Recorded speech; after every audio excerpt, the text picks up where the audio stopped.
Hello everyone. आज की इस वीडियो में हम लोग बात करेंगे SBI clerk pre plus mains strategy के बारे में। आज ये हमारा डे 1 है। हम लोग बात करने वाले हैं SBI clerk pre as well as mains. अगर आप इस स्ट्रैटेजी को फॉलो करते हैं तो आपका प्री तो क्लियर होगा ही साथ मेंस एग्ज़ाम भी क्लियर होगा।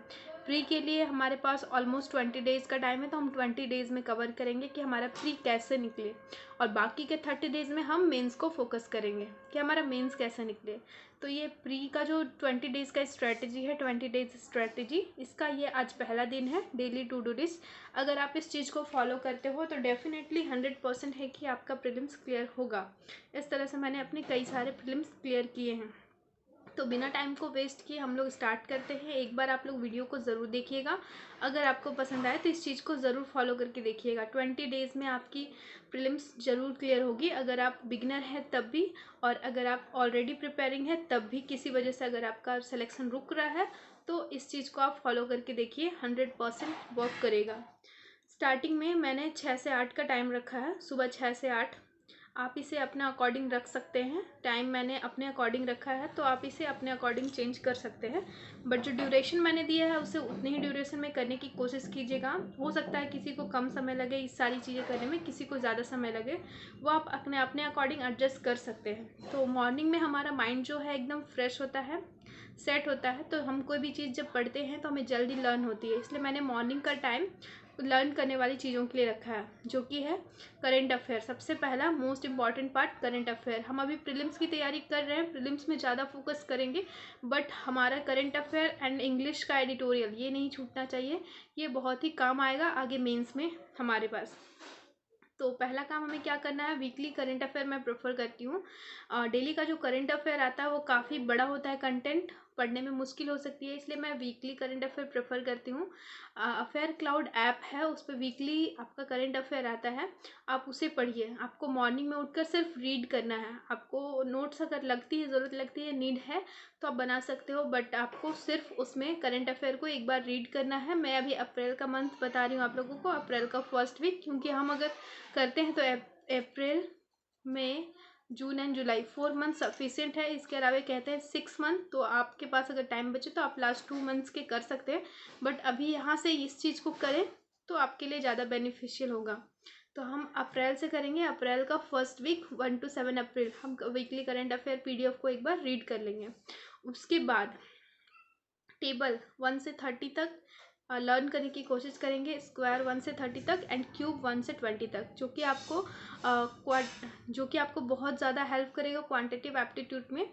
और इसके अलावा रीजनिंग के लिए नंबरिंग ऑफ अल्फ़ाबेट्स, यानी 1 का क्या नंबर प्लेस है, 1, B equal to 2, C equal to 3, इस तरह से इसका ये याद करना है। साथ ही इसका रिवर्स भी याद करना है। मैंने क्या ट्रिक अप्लाई किया था इस चीज़ को याद करने के लिए, वो आप लोग देख लीजिए, डेफिनेटली आप लोगों को अच्छा लगेगा, बहुत ही ईजिली याद हो जाएगा। मैंने इस तरह से याद किया था, इस तरह से मैंने सारी चीज़ों का रिवर्स एक साथ लिख लिया है। अब उसे पढ़ने का तरीका देखिए, याद करने का तरीका देखिए। उफ, बाय, लव, शर्ट, गेज, पीके, मैंने, और बाकी जो 3 लेटर्स बच गए उसे आप याद कर सकते हैं CX, DW और JQ। ये अगर आप याद कर लेते हो, बाय, लव, शर्ट, गेज, पीके, मैंने, CX, DW, JQ, तो आपको सारे लेटर्स के रिवर्स इजीली याद हो जाते हैं। इसके अलावा अगर आप नंबरिंग ऑफ अल्फ़ाबेट याद करना है तो आप इसे याद कर सकते हो, CFILORUX। इसको मैं पढ़ती हूँ कफिलोरक्स। अपने अकॉर्डिंग आपको जो सुविधा लगे उसके अनुसार आप पढ़िए और याद कीजिए। और इसका मैंने 3 का टेबल से प्लेस कर दिया नंबर, 3 का 3, 3 दूना 6, 3 3 9, इस तरह से मैंने प्लेस कर दिया है। अब सी का नंबर 3 है तो इसके एक आगे वाला 2 हो जाएगा, इसके इधर वाला 4 हो जाएगा, बीच में 2 2 होंगे, 1 2, यहाँ पर होंगे 4 5, यहाँ पर होंगे 7 8, इस तरह से सब हर किसी के बीच में 2 2 लेटर्स है। तो वो अगर ये चीज़ आपको याद है तो आप बाकी की इजीली निकाल सकते हो, बहुत ही कंफर्टेबल याद होगा। आप एक बार इस ट्रिक को अप्लाई करके देखिए। उसके बाद ये सारी लर्न करने वाली चीज़ें मॉर्निंग में हम कर लेते हैं।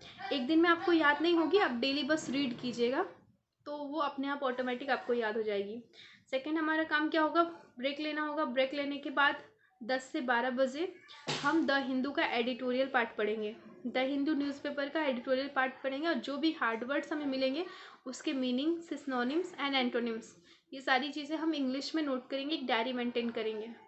और एडिटोरियल पार्ट को पढ़ के अच्छे से समझेंगे, अच्छे से अंडरस्टैंड करेंगे, तो ये आपका इंग्लिश इम्प्रूव करेगी। बहुत ही अच्छी चीज़ है, ये आपको डेली बेसिस पे करना है। मोस्टली ये आपको 1 आवर लगेगा, उसके बाद बाकी के 1 आवर जो बचे इस टाइम स्लॉट में, तो यहाँ पर आपको क्वांटिटेटिव एप्टीट्यूड के कुछ टॉपिक्स हैं जो प्रैक्टिस करने हैं, क्योंकि जितनी ज़्यादा आप प्रैक्टिस करते हैं, जितनी ज़्यादा आपकी कैलकुलेशन बढ़ती है, उतनी ही जल्दी आपकी एग्ज़ाम क्रैक होती है। क्योंकि प्रीलिम्स में हमारा जो मेन मोटिव होता है वो होता है स्पीड प्लस एक्यूरेसी। तो स्पीड कहाँ से आएगी? कैलकुलेशन से आएगी। कैलकुलेशन के लिए आपको क्या करना है? सिंप्लीफिकेशन, अप्रॉक्सीमेशन, क्वाड्रेटिक इक्वेशन, इसके अलावा addition, subtraction, multiplication and division के क्वेश्चंस आपको डेली बेसिस पे प्रैक्टिस करने हैं, जितनी ज़्यादा से ज़्यादा हो सके।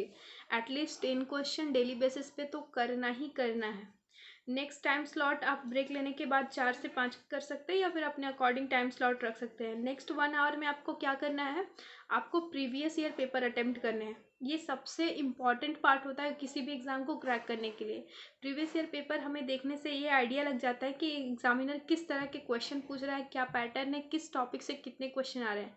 तो ये बहुत ही बेस्ट चीज़ है, आप कोई भी प्रीवियस ईयर पेपर उठाकर दे सकते हैं। प्रीवियस ईयर पेपर के साथ साथ मॉक भी देना ज़रूरी है, तो डेली बेसिस पे एक मॉक लगाइए। प्रीवियस ईयर पेपर मैंने यहाँ पे दिया है, तो 2020 का कोई भी एक प्रीवियस ईयर पेपर उठाइए आप और उसे लगाइए। उसमें आपको मैथ्स, रीजनिंग और इंग्लिश तीनों सेक्शन मिलेंगे। जितना आपसे अटेम्प्ट होता है टाइमर के अकॉर्डिंग उतना कीजिए, और उसके नेक्स्ट आवर में आप उसका पूरा अच्छे से एनालिसिस कीजिए। कौन सी चीज़ें कहाँ पे नहीं बन पा रही है, क्या दिक्कत आ रही है, ये सारी चीज़ें आपको करनी है। तो यहाँ से आपका इम्प्रूवमेंट होगा। और अगर आप प्रीवियस ईयर पेपर देते रहते हैं तो आपको आइडिया भी लगेगा, आपकी एग्ज़ाम के क्वेश्चन जो है, रियल एग्ज़ाम क्वेश्चन, वो प्रैक्टिस में रहेगी, तो एग्ज़ाम क्रैक करने में आपको हेल्प मिलेगी। इसके अलावा आप 8 से 9 का स्लॉट रख सकते हैं, या फिर आखिरी स्लॉट बोल सकते हैं नाइट का स्लॉट। नाइट के 1 घंटे में आपको क्या करना है? आपने जितने चीज़ें सुबह में पढ़ी है उनको एक बार रिवाइज़ करना है। जैसे कि आपने करंट अफेयर पढ़ा था, टेबल याद किए थे, क्यूब याद किए थे, ये सारी चीज़ों को एक बार रिवाइज़ कर लेना है रात में सोने से पहले। रिवाइज़ करने का मतलब है बस एक बार देख लेना है, जिससे आपके माइंड में सारी चीज़ें जो है वो रिकॉल हो जाए अच्छे से, और आपको हेल्प मिले याद करने के लिए। तो आपने जो रीड किया था उसे एक बार रिकॉल कर लेना है, ताकि वो चीज़ें याद हो जाए, और नेक्स्ट डे भी आप इसी तरह करेंगे तो ईजिली चीज़ें याद हो जाएगी। आपको रट्टा मारने की ज़रूरत नहीं पड़ेगी, बस पढ़ते पढ़ते ऑटोमेटिक सब याद हो जाएगी। उसके अलावा आपको क्या करना है? करंट अफेयर के लिए जो आपने पढ़ा था उसके लिए क्विज़ लगानी है। क्विज़ से भी आपका रिवीजन हो जाएगा। क्विज़ आपको डिफरेंट साइट्स में मिल जाएंगे, डिफरेंट ऐप्स में मिल जाएंगे। जैसे अड्डा 247 ऐप में आता है डेली बेसिस पे क्विज़। ग्रेडअप हो गया, अफेयर्स क्लाउड का जो ऐप है उस पर हो गया। तो यहाँ से अगर आप 3 क्विज़ लगा लेते हैं तो आपको बहुत ही हेल्प मिलेगी। आपके माइंड में चीज़ें जो है वो रिकॉल होती जाएंगी, रिवाइज होती जाएगी। इस तरह से आप अपना ड्रीम जॉब पा सकते हैं डेफिनेटली। सिर्फ 20 डेज़ का ये स्ट्रैटेजी प्लान है, आपको बहुत ही हेल्प करेगा। एक बार इसे अप्लाई करके देखिए। वीडियो अच्छी लगी हो तो लाइक कीजिएगा, शेयर कीजिएगा ज़्यादा से ज़्यादा लोगों तक, ताकि ज़्यादा से ज़्यादा लोग इसका फ़ायदा ले सके और सिलेक्शन ले सके। और अगर कोई क्वेरी है तो कमेंट करके ज़रूर बताइएगा, मुझे उससे काफ़ी इंस्पिरेशन मिलती है। Thank you all, have a nice day.